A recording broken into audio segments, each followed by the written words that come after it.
दोस्तों, आज हम आपको एक अत्यंत महत्वपूर्ण मुद्दे पे कुछ जानकारियाँ शेयर करेंगे। जैसा कि आप लोगों को पता होगा कि मोदी जी ने 20 लाख करोड़ का एक आर्थिक पैकेज का ऐलान किया है अपनी इकोनॉमी को बूस्टअप करने के लिए, या उनका नया नारा जो है आत्मनिर्भर भारत। ठीक। अब देखिए, एक क्वेश्चन उठता है कि क्या मोदी जी का जो 20 लाख करोड़ का पैकेज है वो मीनिंगलेस है, या सच में वो इकनॉमी को पुशअप करेगा, या हमारे गरीब भाइयों बहनों के बैंक में डायरेक्ट पैसा जाएगा। इसी के बारे में हम कुछ जानकारियाँ आपको शेयर करेंगे। देखिए, liquidity and guarantees are much needed. Liquidity और गारंटी तो बहुत ही अत्यंत आवश्यक है, लेकिन आवश्यक ये कब है? If demand is not reviewed this could and up. अगर डिमांड नहीं होगी तो ये भी एंड अप हो जाएगा। डिमांड का मतलब हमारे ग्रामीण क्षेत्रों में, हमारे गरीब भाइयों बहनों के लिए, हमारे पिछले तबकों के लिए अगर डिमांड वो नहीं करेंगे, वस्तुओं को खरीदेंगे नहीं, तो लिक्विडिटी का कोई मतलब नहीं रह जाएगा। इसलिए डिमांड बढ़ानी होगी। और डिमांड बढ़ेगी कब? जब आप डायरेक्ट बेनिफिट ट्रांसफ़र, डायरेक्ट आप खातों में उनके पैसा दीजिए। अमेरिका से सीखिए, अदर देशों से सीखिए। आप 130 करोड़ जनता को सिर्फ 1-1 करोड़ देते तो भी 130 करोड़ रुपया ही होता आपका, सभी लोग खुश हो जाते। लेकिन आपने ऐसा नहीं किया। क्यों नहीं किया मुझे नहीं पता है। ठीक। There was no explanation given by why the announcement could be made in one day. अब देखिए, जो अनाउंसमेंट 20 लाख करोड़ का हुआ है वो 5 दिनों में हुआ है। रोज़ डेली आकर निर्मला सीतारमण जी 5 दिन शाम को 4 बजे प्रेस कॉन्फ्रेंस करती हैं 20-25 मिनट। सारी मीडिया उसी में लगी रहती है, मेन स्ट्रीम मीडिया, सारी मीडिया उसी पे फोकस रहती है। 5 दिन पूरा देश देखता है, लेकिन अंत में क्या पता चलता है कि this is meaningless. After 2 days of announcement from the finance minister, it seems clear that Rs 20 lakh crore number is essentially meaningless, a bit of narrative and mathematical jugglery that amounts relative। ये जानकारी दूसरे दिन से ही पता लगनी शुरू हो जाती है। और आप लोगों को पता ही होगा कि जैसा कि कुछ इकोनॉमिस्ट पहले ही बता रहे थे कि डायरेक्ट बेनिफिट ट्रांसफ़र करना पड़ेगा, तभी डिमांड बढ़ेगी, तभी कंजम्पशन होगा, तभी लिक्विडिटी का फ़ायदा होगा, नहीं तो कोई फ़ायदा नहीं। अब देखिए क्या है कि इस 20 लाख करोड़ में आरबीआई ने पहले ही लार्ज नंबर ऑफ अमाउंट को पहले अनाउंस कर दिया था, 8 to 10 लाख करोड़ जो लोन लेने के लिए उन्होंने लिक्विडिटी बढ़ाने के लिए। ठीक। और उसने अपने रिवर्स रेपो रेट और रेपो रेट में भी कटौती की थी कि आपको कम ब्याज में पैसा मिलेगा, कम ब्याज देना पड़ेगा आपको। लेकिन क्या हुआ? कुछ नहीं, सिर्फ एक नारा दिया गया, इन 2020। मोदी जी का कम्युनिकेशन बहुत ज़बरदस्त है ना। पहले आपके माइंड में अपनी जगह बना देते हैं, उसके बाद यह नारा दिया 2020 और 8:20 पे। 2020 मतलब 8:20 पे उन्होंने 2020 मतलब 2020 में 20 लाख करोड़ का उन्होंने पैकेज किया। अब देखिए क्या होता है, आफ्टर 2 days ऑफ अनाउंसमेंट, 2 दिन अनाउंसमेंट के बाद the total amount of actual spending by the government appears to between 40,000 crore to 50,000 crore. अब देखिए यहाँ पर 2 दिन के अनाउंसमेंट में सिर्फ 40,000 से 50,000 करोड़ का ऐलान हुआ बस। This is a टिनी % of stated Rs 20 lakh crore figure. 30 lakh crore का एक बहुत ही छोटा सा हिस्सा है ये।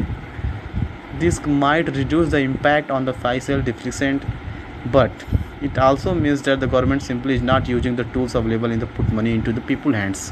गवर्नमेंट ने पीपल के हाथों में पैसा नहीं दिया। Loans, liquidity and credit guarantee are useful, much belated decision of offer food rotation in those who did not ration card, but will they be enough if lift the Indian economy out of this crisis, or do they simply government is spending down the road forcing that state to pick up the prices of the lack of demand ends up pushing। देखिए, demand को बढ़ा नहीं सकती है।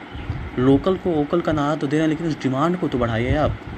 लोगों के हाथों में पैसा देंगे तब डिमांड बढ़ेगा। पैसा है ही नहीं, लोग दाल नहीं खरीद रहे हैं। गांव में आकर पता करिए, आप देखिए ग्रामीण क्षेत्र में कितनी डिमांड कम होती जा रही है। महंगी चीज़ को सबकी डिमांड कम हो रही है, इतनी महंगाई बढ़ रही है।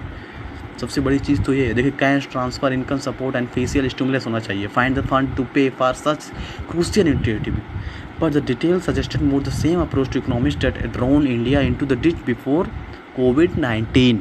ओके, इन्होंने डायरेक्ट बेनिफिट ट्रांसफ़र किया ही नहीं। सभी इकोनॉमिक्स चिल्लाते रह गए, लेकिन नहीं किया। क्यों नहीं किया, ये सरकार ही जाने।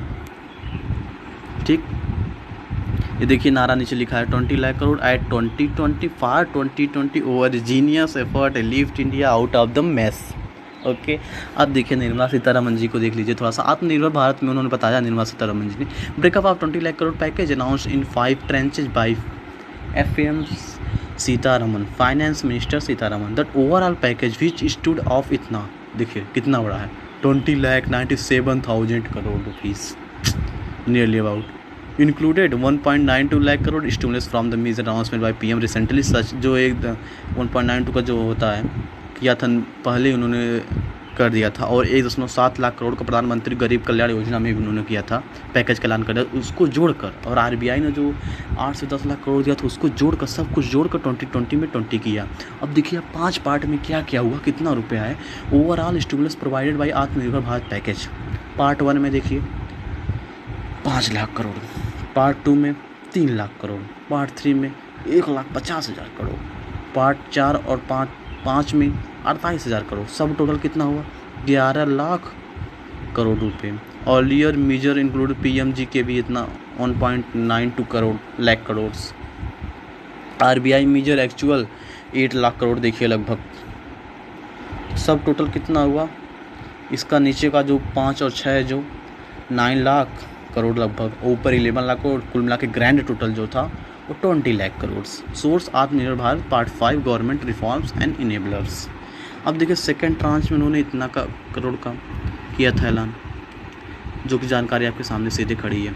अब देखिए फर्स्ट ट्रांच में इतना lakh crore, the first set of relief measurement announcement by Nirmala Sitharaman focus on investing the Indian economy back down MSME that employs of इतना crore people and have GDP approximately 29% out of the 16 announcement made by minister 6 were dedicated MSME sectors. देखिए MSME sector एक बहुत ही बेहतरीन sector अपने देश में माना जाता है, जो कि इकोनॉमी का एक मेजर पार्ट को देखता है। ठीक, अब देखिए MSME through funds liquidity relief major overs of 30 crore announce by MBBF HLFS। देखिए इसमें से जो ऐलान किया, इसमें पहले ही बहुत चीज़ों का ऐलान हो चुका था। ये फाइनेंशियल एक्सप्रेस ने इस खबर को छापा है कि पहले ही बहुत सी चीज़ों का, and 90 lakh crore for proud distribution companies. The minister also advise state and regulatory authorities for extending the registration and completion date of real estate project under RERA to destress developers and ensure completion of project. अब देखिए इसमें कि कुछ कानून में बदलाव भी करने का उन्होंने ऐलान किया कि कुछ चीज़ों में छूट दी जाएगी MSME सेक्टर्स में, और उसका जो मेजर पार्ट था कुछ NBFC HFCS ने उसका ऐलान कर दिया था। ठीक, सेकेंड ट्रांच ये हो गया। थर्ड ट्रांच में भी measure of 1.5 lakh crore focus on agriculture पर फोकस किया गया है। Allied sectors including dairy animals. अब देखिए कुछ मछुआरों के लिए, डेयरी के लिए, एग्रीकल्चर के क्षेत्र में ज़्यादा ही फोकस किया गया है थर्ड ट्रांच में, 1,50,000 करोड़ रुपये के लगभग। अदर के announcement made by minister include of 20,000 crore to be provided फिशर्समैन through प्रधानमंत्री मत्स्य संपन्न संपदा योजना and RS 10,000 crore for फार्मलाइज micro food enterprises. कुछ पौधों की, जो फार्मल पौधों की प्रत्यारोपण कराया जाएगा। This would be cluster based approach with which local value added product can each global markets. ये कुछ अच्छी बातें हैं जो किया गया, लेकिन वही बात अंत में आती है कि डायरेक्ट बेनिफिट ट्रांसफ़र नहीं किया गया। मान लीजिए आपने सब किया, अच्छी बातें किया, लेकिन डायरेक्ट बेनिफिट ट्रांसफ़र आपने नहीं किया। 4 एंड 5th ट्रांच में इतना हुआ। The 4th installment of the RS 20 lakhs crore package composed to reform the sectors including gold, minerals, defense production, air space management, airport, MRI distribution companies, UT space sector and atomic energy। इसमें देखिए 4th और 5th में उन्होंने किया था। ठीक, और एक बहुत अच्छी जो मुझे सबसे अच्छा इसमें लगा, उन्होंने 40,000 करोड़ का जो पैकेज है वो मनरेगा को दिया। Mahatma Gandhi national rural employment guarantee act को 40,000 उसका जो है बढ़ा दिया। ये बहुत ही अच्छी बात है, बहुत अच्छा लगा। और आप लोगों को पता होगा कि मोदी जी पहले मनरेगा का ही विरोध करते थे। आप उनका ट्वीट 2012 का निकाल के देख लीजिए। यही वो बीजेपी थी जो कहती थी कि मनरेगा बहुत ही ख़राब है, लेकिन आज वो मनरेगा ही है जो कि एम्प्लॉयमेंट गारंटी एक्ट है, जिससे कि प्रवासी मजदूरों को रोज़गार मिला है। वो मनरेगा ही वह चीज़ है। ठीक, तो ये था दोस्तों आज का पूरा लेखा जोखा इस पैकेज का। अगर आपको वीडियो अच्छी लगी तो ज़रूर आप हमारे चैनल को सब्सक्राइब करें और लाइक करें। बहुत बहुत धन्यवाद।